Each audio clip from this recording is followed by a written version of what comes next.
आज हम बात करेंगे हैवी मेंसेस पे। जिसे हम अपनी मेडिकल टर्म में मेनोरेजिया कहते हैं। माहवारी के दौरान खून का ज़रूरत से ज़्यादा आना। इसकी क्या वजूहात होती हैं और हमारे पास इसके लिए क्या ट्रीटमेंट ऑप्शंस होते हैं और इसका इलाज करवाना क्यों ज़रूरी होता है।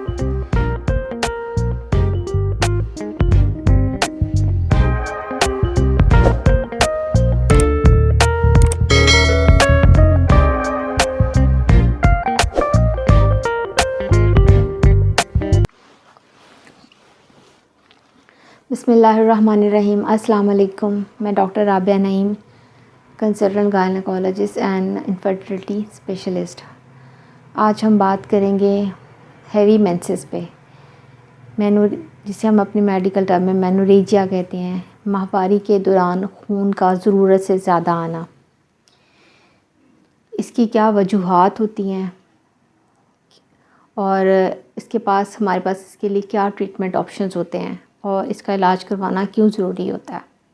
सबसे पहले तो ये डिफ़ाइन होना चाहिए कि क्या वाकई मेंसेस हैवी हैं, मेनोरेजिया है, या सिर्फ एक फ़ीमेल ऐसा सोच रही है कि उसको मेंसेस ज़्यादा आ रहे हैं। नॉर्मल जो मेंसेस का ड्यूरेशन होता है वो 3 to 7 डेज़ होता है। 2 to 7 डेज़ भी हो सकता है। इसके अंदर जो फ़्लो वाले डेज़ होते हैं वो मैक्सिमम 3 डेज़ 4 डेज़ होते हैं, इससे ज़्यादा नहीं होते। और उस फ़्लो में जो पर डे जो आम सैनिटरी पैड यूज़ होते हैं वो यूजुअली 1 to 2 होने चाहिए।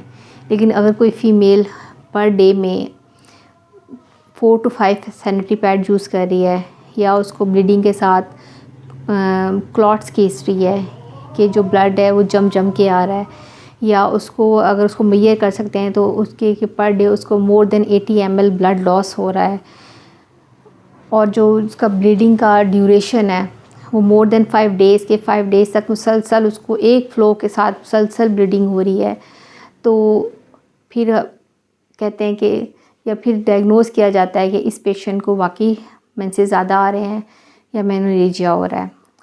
मेनोरेजिया हम तब कहते हैं कि मेंसेस आते टाइम पर हैं, रेगुलर हैं, लेकिन उनका फ़्लो ज़्यादा होता है, जिसकी वजह से पेशेंट को या फ़ीमेल को प्रॉब्लम्स होती हैं।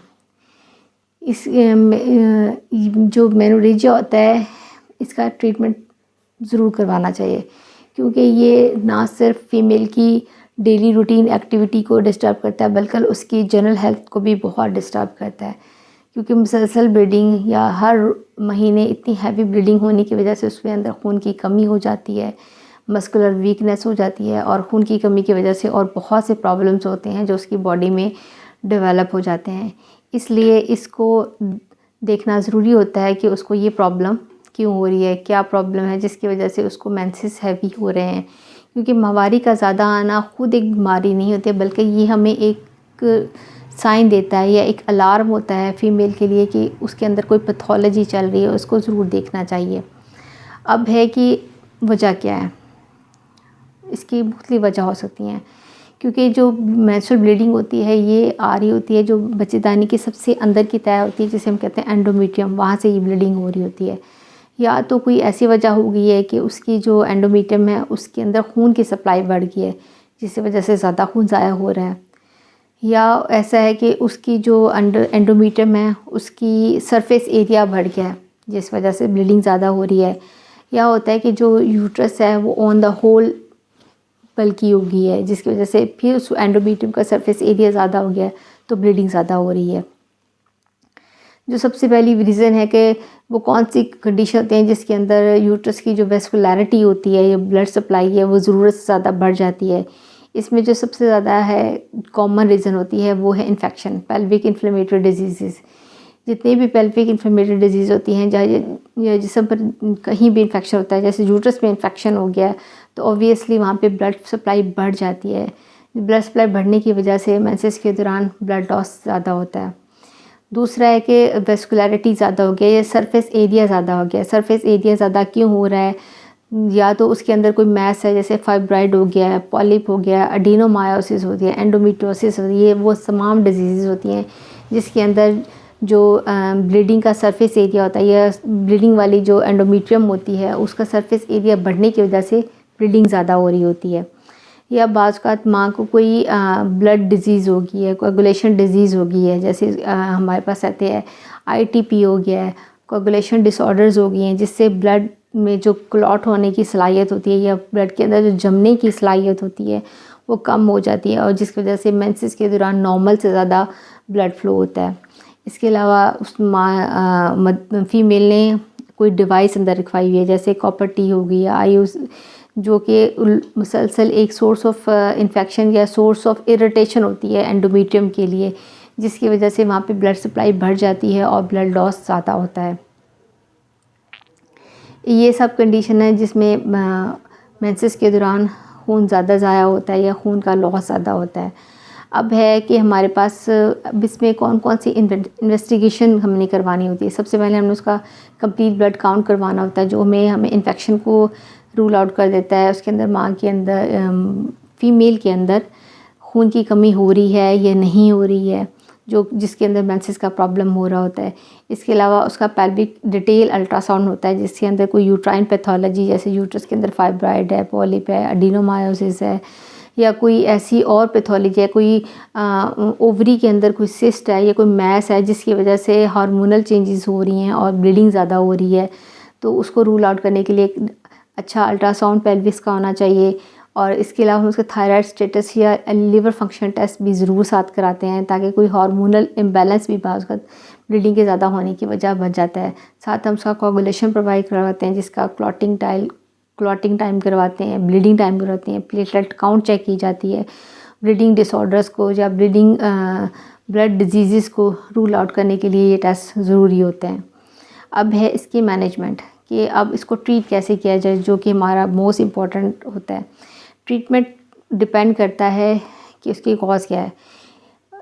जहाँ तक ट्रीटमेंट की बात है तो इसके दो सेटअप होते हैं, एक होते हैं जनरल मेजर्स होते हैं और एक होते हैं कि स्पेसिफिक मेजर। जनरल मेजर में क्या होता है कि उसका लाइफस्टाइल थोड़ा बेहतर कर दें, उसकी डाइट को फीमेल अपनी डाइट को इम्प्रूव करे और प्रॉपर रेस्ट ले, प्रॉपर आयरन सप्लीमेंट्स या कोई अच्छी मल्टीविटामिन यूज़ करे ताकि खून की कमी उसको ना हो, एक्सरसाइज करे।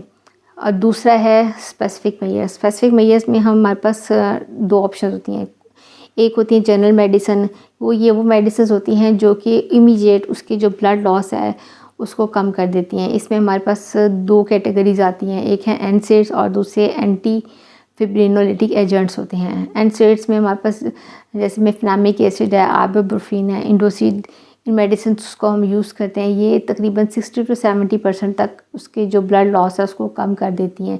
लेकिन ये मेडिसिन यूज़ करनी हो तो ये इन चीज़ों का ध्यान रखना है कि ये गैस्ट्रिक डिस्टर्बेंस करती हैं। इसलिए जिन लोगों को गैस्ट्रिक का प्रॉब्लम होता है, जिन लोगों को डायबिटीज़ होती है, जिन लोगों को एस्थमा होता है, उन लोगों को अपने डॉक्टर के मशवरे के साथ ये मेडिसिन यूज़ करनी होती हैं। दूसरी हैं एंटी फिब्रिलेटिक एजेंट्स, जैसे ट्रांसएमिक एसिड होता है। ट्रांसएमिक एसिड ब्लड लॉस को कम करने में बहुत इफेक्टिव साबित होता है। ये भी ब्लड लॉस को 60 to 70% उसकी फ़्लो को कम कर देता है और पेशेंट को जो मेनोरेजिया है उससे काफ़ी हद तक रिलीफ मिलता है। अगर इसके बावजूद बाज़ पेशेंट्स होते हैं उनको ब्लड लॉस कम नहीं होता है तो हमें मज़ीद मेडिसिन पे जाना पड़ता है या इंजेक्टेबल भी यूज़ करने पड़ जाते हैं, या उसके साथ अगर कॉज को देखना पड़ता है कि किस वजह से उसको ब्लीडिंग ज़्यादा हो रही है। अगर तो इन्फेक्शन है तो साथ एंटीबायोटिक का कोर्स करवाया जाता है ताकि इन्फेक्शन को रूल आउट हो किया जाए और जिससे उसके मेंसेस जो हैवी मेंसेस का प्रॉब्लम है वो ठीक हो जाता है। अगर उसको साथ कोई पेल्विक पैथोलॉजी है, जैसे उसको फाइब्राइड है, पॉलिप है, एडिनोमायोसिस या एंडोमेट्रोसिस है, तो इसका treatment according to the cause किया जाता है ताकि उसकी जो मेनोरेजिया वाला प्रॉब्लम है वो ठीक हो सके।